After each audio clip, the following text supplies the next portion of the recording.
I have Bowser in the car. I need to go get an oil change, so I'm taking him because he's never been there. It's just one more opportunity to get the dog in an excited state because he's never been there, but make sure that the dog knows that he has to be compliant. And take advantage of stuff like this. I get to do something and I get to train the dog. I want the dogs, any dog that does a board and train with me, I want them as stable as I can get them in the time allotted. And that's why it takes 60 days with a puppy. So if I did 30, the dog's not going to be stable at all, be ridiculous. If it's a 9-week-old puppy and you send the dog off to a dog trainer for 2 weeks, it's a waste of money. You're not really getting anything done. You're not. You can't even correct the puppies until they're about 4 months old. So that's what we're doing, right, Bowser? That's right, Caine, let's go. He wants to go. A Parmenter Automotive getting my oil change with Bowser. I want to work this little guy. So that's what he likes to do. He does. He likes to work. I think he's got just about everything figured out. Here we are walking into Parmenter. He does pretty good. See the old guy on the left? Now Bowser's sort of, I'm not going to say lunges, but he was really excited and popped out a heel. That was not good. So right away we start working Bowser. I'm going to put Bowser in the down position. And I'm just going over as much as I can in a situation that's very exciting to the dog. There's people at the counter talking. That just, a dog like this that's like, likes people. He thinks he's going to get something from everybody, sort of, way less than he was when I first met him. I've sort of been instilling, no, you see somebody or somebody's talking to you or you hear somebody's voice. If he's in Home Depot and hears kids' voices, he's turning his head around looking for the kid because he thinks that he's going to get something. He's going to get attention, So kids' voices are a problem for the dog, or usually voices are a problem for the dog because the dog, see the guy walk through, he didn't say a word to the dog. It's fucking awesome. That happens several times. They know what I do. Bowser just screwed up here, so I'm going to put him back down exactly where he was. I'm telling, did you see how he just sort of like my hand was close and he went towards my hand? He does this still, but he does it a lot less. In other words, now his head is just turning, right? But before, his mouth would be totally on my hand. It's in those times of excitement that he tries to resort back to his old ways, but that's instinctual stuff. That is not, do you understand? It's his instincts. That's how dogs interact with other dogs. I'm not a dog. So I've been really, telling Bowser all the time, just like, you don't use your mouth, you don't touch me with your mouth, it's disrespectful. I'm going to do a video on this later. Like where I groom Bowser, and that's one of the things that I did, because I knew that if I was getting my hand close doing that he would go towards my hand and I could tell him no. You have to tell the puppy no that does this. This is a very mouthy dog. That's why I knew it was going to be a retriever.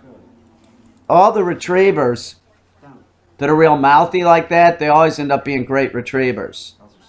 But you got to stay on this. You don't want this dog doing this as an adult. Because in times of excitement, if they're doing that, they're an older dog or something, that's when dogs bite, because dogs don't think. Dogs do not think, they just respond. They respond instinctually. That's that head turn in the puppy's mouth, right? And they also respond by conditioned commands. So you want to keep telling the dog not to turn your head, not to touch me with your mouth. I'm not another dog. See what I'm saying? So know that. It's always times of excitement. That's why, if kids are running around the yard and you have a dog and the dog's looking excited, you put that dog up because that's when the dog would bite a kid. It's sort of like when I had Bowser out the other day, the dogs that see the leaves, this is all dogs, they see leaves blowing and trash blowing. They want to chase it because their prey drive kicks in. So when they're puppies, you keep telling the dog, no, don't use these instinctual things, I got this dog I'm getting him as good as I can get him. I still got some time left. But the owner should consider, keep doing this too. It's when Bowser is excited, put him up. If he gets excited and he touches the owner with his mouth, tell him no, it's disrespectful. Just keep sending that message to this puppy. The puppy will be fine as long as that's done. This is seriously the mouthiest puppy. One of the mouthiest puppies I've known. No, down. No. Including my dog Ike. My dog Ike was real mouthy, and he's retired now, but he was a great retriever. Ike is totally harmless, but super mouthy. So you just want to make sure that your puppy stops doing this and it gets less. One of the main things that people contact me about is puppy biting. What do I do? And everybody does the same thing. They hand wrestle with the dog. They want to play with the dog like that, but then they can't figure out why the dog keeps like gnawing on their hand and stuff, and the dog's getting older. It's not lessening, it's getting more. Don't get on the ground and challenge the dog to a wrestling match using your hands. That's the stupidest thing that you can do. A dog like this, they were smart to get the dog away from the kids. Get the dog trained, get the dog to stop doing this. Kids are horrible with this. They just sort of encourage that sort of teething behavior. His teeth are not dropped out yet. That's another issue why they do this. There's this sensitivity to their mouth, No. So he's teething. His teeth are going to start dropping out right now. And, that's it. All you have to do is stay on target with your puppy, and from the time that you get it, if you get it at 8 weeks, start giving the dog some negativity if it's chewing on your hand or going at your hand. And then when you get closer to 4 months, then maybe if it goes towards your hand, you can give it a leash correction or use some heavy pressure, telling the dog, no, don't fucking do that, dog. Don't touch my hand. Don't touch my hand. That's totally disrespectful. This is a dog. It's not dealing with another dog. It's a dog living in the human world. And if you want that dog to be safe, then you don't start associating your hand with chewing on it. And don't play tug of war with the dog. Okay? If somebody that does protection work with a dog does tug of war, that's something completely different. Just keep putting money in mine. You got a house dog, don't play tug of war with it. It's got to be safe to drive. See how he just sort of went at my pant leg? He's teething. He's still doing some of this. It's just so much less. So know that. You play tug of war, that dog's going to start associating your hand with the wrong thing. Okay? Don't listen to any dog trainer that's telling you to play tug of war. Oh, this is a good exercise with your dog. No, it's not. Tug of war, you're looking at the dog, challenging the dog. You're encouraging it. They start growling. That's another thing. If I have the Frisbee and Bowser growls, like wanting to keep it, playing tug of war, I tell him no.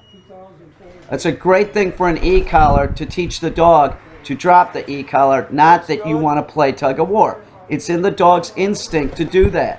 Don't let your puppy play tug of war. Don't hand wrestle with the puppy. Keep telling the puppy no. And things will start getting better. And like this dog like 3 weeks ago was pretty lousy at this. Like, man, anytime my hand was close to him, if I was putting the snap on the collar, he'd go for my hand. But in a 3-week period, and since I've had him, this is lessened to the point where it's like, I don't know, we got at least 6 more days left, at least. It might totally subside, but the owner should keep this in check. It's a young dog, man. It's a puppy. He's going through teething. Bowser's fucking awesome. This is an awesome dog. I love the guy, man. It's really great. Bowser's doing real good. The only thing that he really did that was bad was that we were walking in and there was this old duffer. Like, this guy's probably 85 or something. Bowser wanted to jump on him. He looked like fun. Watch your dog. Don't let that start with a playful puppy like this. That kind of stuff can just turn into a nightmare. So remember, it's always a training scenario when you have a puppy. the dog's under a year old, keep an eye on it. Listen, 8 months, they start comprehending a little bit more. So know that he's 4.5 months old. You know, it's like a dog's mind. It just switches like a TV set, you know, switching channels. So he was fine at heel, and then he saw the old guy that excited him. You know, I could tell he wanted to jump on the guy. I corrected him and said, no. You have to do that. And know that if you have a dog that's 4.5 months old, Bowser will be going into the teenage months real soon. Like 6 months to like 10 months. Depends on the dog. 6 months, you know, if it's a lab, it might go even a little bit longer. You know, they're sort of immature. Like Bowser, like I'm talking about him catching a frisbee. He's physically sort of immature compared to other breeds because he's got lab in him. They're just, labs are big gawky puppies for a long time. But he's doing good. He's itching, which is fine, but he's still at heel while I'm sitting, and he's not getting up. See why I like this place? They know me, they know what I do. If they see a dog, they leave it alone. The guy just walked through, didn't say a thing to Bowser, even though Bowser's freaking adorable. You see what I'm saying?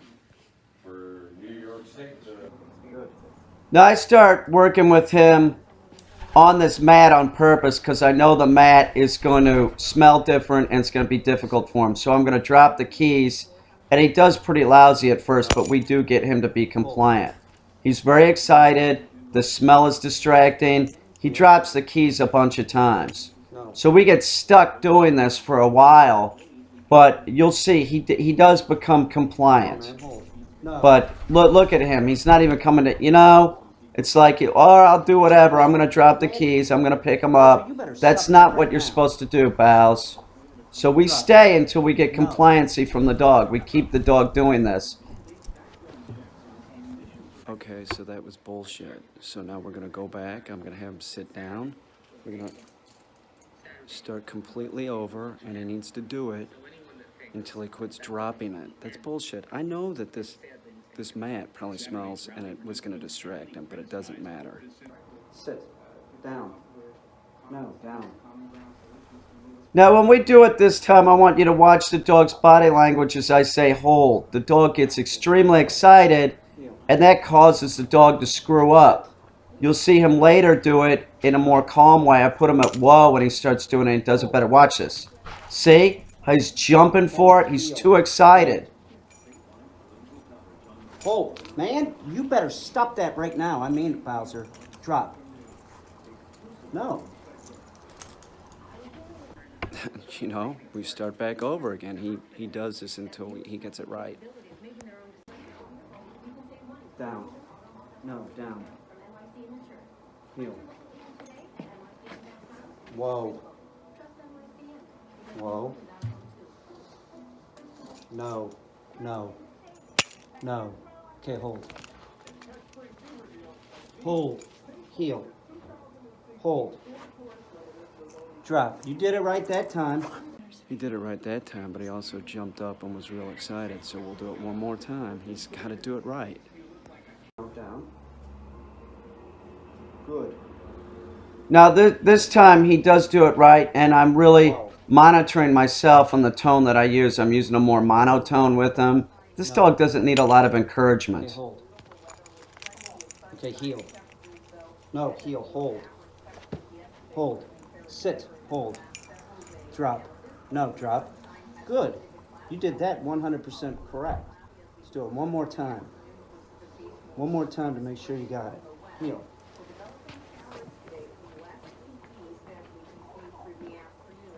No, we're going to do it again. I want him to do it again. No. Whoa. No. I don't want him to, I want him at whoa, right? So he was trying to sit, so I'm going to circle back around. I'm going to put him back at whoa. Whoa. We need him to do this, No. right? I'm putting my foot right there just to make sure he doesn't, you know, screw up. And sit down. Whoa is a standing position. It means stand and don't move.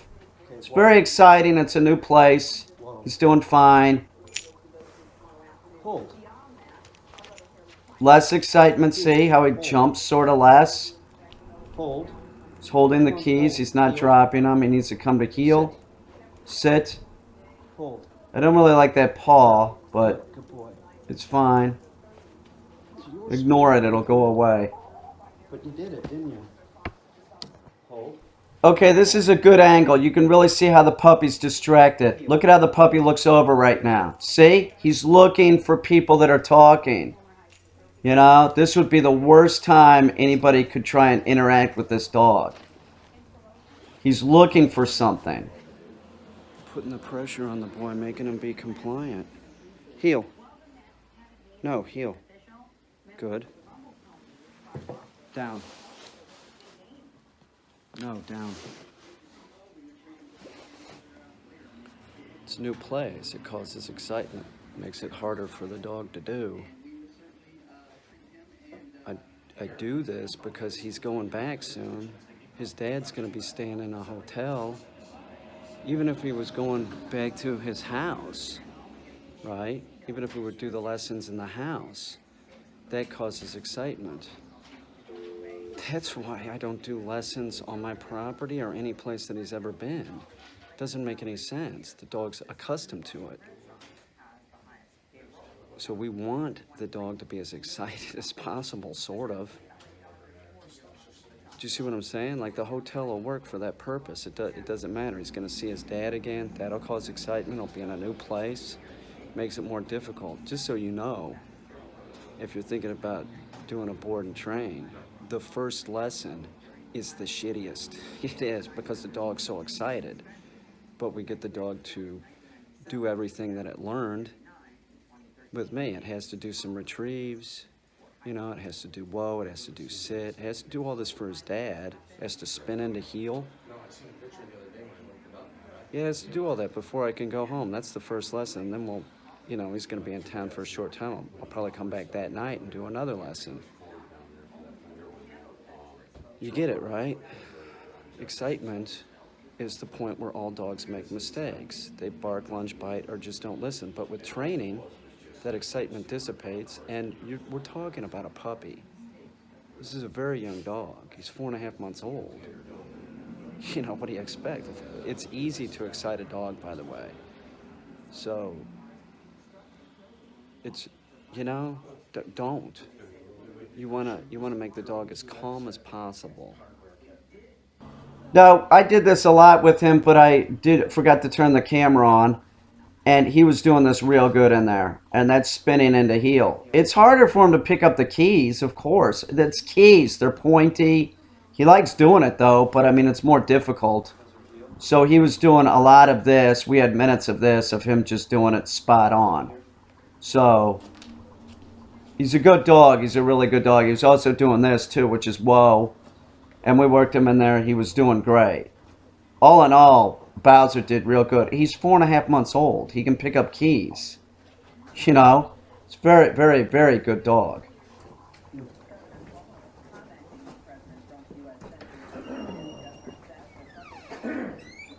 How are we doing on my...